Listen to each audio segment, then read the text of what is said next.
For the past 35 years, Sun Noodle has been facilitating the ramen boom that swept the US. I mean, these guys provide noodles for hundreds of restaurants across the US, Europe, and even in South America. They built the factory first in Hawaii, then in California, and later in New Jersey, which when combined, they make over 200,000 servings per day. That's crazy. But in 1981, the company actually started out humbly making Saimin, the staple noodle of Hawaii. It's similar to ramen, but the noodles are made using a flour that's higher in ash and egg that give these noodles much more flavor and a firmer texture.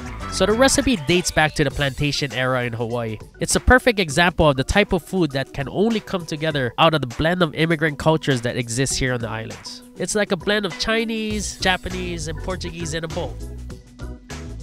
How's it going, Chef?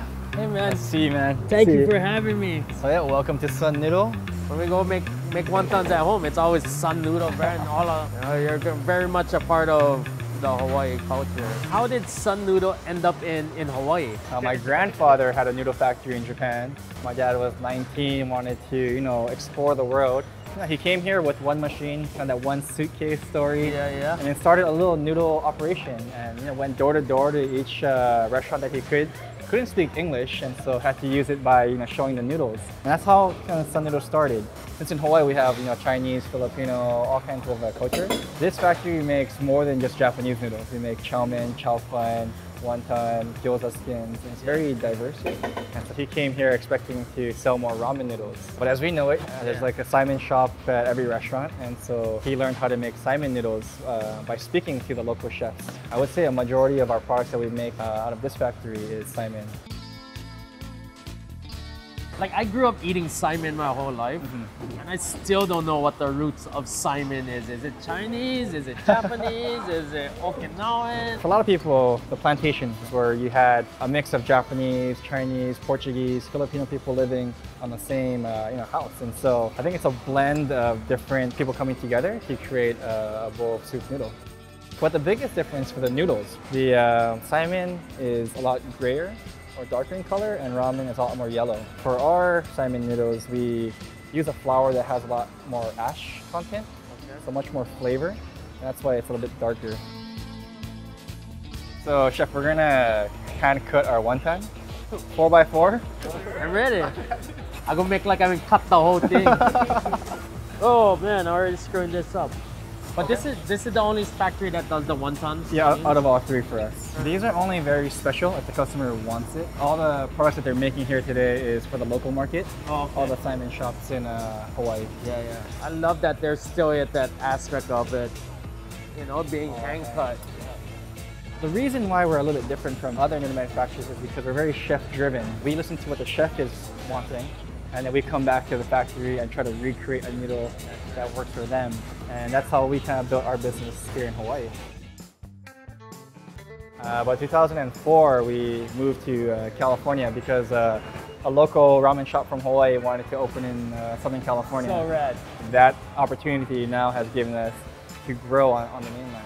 Where's like the craziest places your noodles has traveled? For me, growing up in Hawaii, but seeing a Sun Noodle truck delivering in Manhattan Yeah. has been pretty amazing. I repped that 808, bro. Now you're selling noodles to all of these hipster ramen spots in all of New York and all of that. How was it growing up with your dad and all of that? Oh, just a true entrepreneur. That work ethic, you can see him in the factory. Fixing and helping people, I think, is where a lot of people respect him. From here all the way to New York City, what's the next 35 years? We've started to export to Europe now in 7 different countries. Ramen and just noodles in general is very popular. But one thing I think for sure that my father wants to do before he retires is get Saimin more in the spotlight on the mainland. Yeah, man. We're in the heart of Kalihi, where Palace Saimin is one of the oldest customers for Sun Noodle. Home for 70 years to locals where they come and get a bowl of the most comforting thing in the world. You only find Saimin here in Hawaii. It's a blending of so many different cultures, but it's all coming together just like how the people here in Hawaii put into a bowl, and in the end, you get something delicious. I grew up eating Saimin for breakfast. I didn't even know what cereal was. The noodles are cooked perfectly, still crunchy.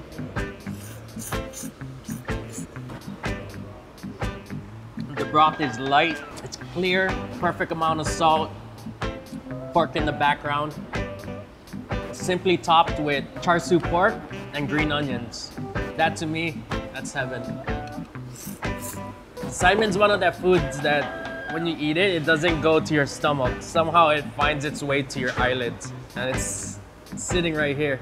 You have a pillow? No. I'm gonna choose Saimin over ramen any day. Ramen's trendy. Saimin is life. Life goes.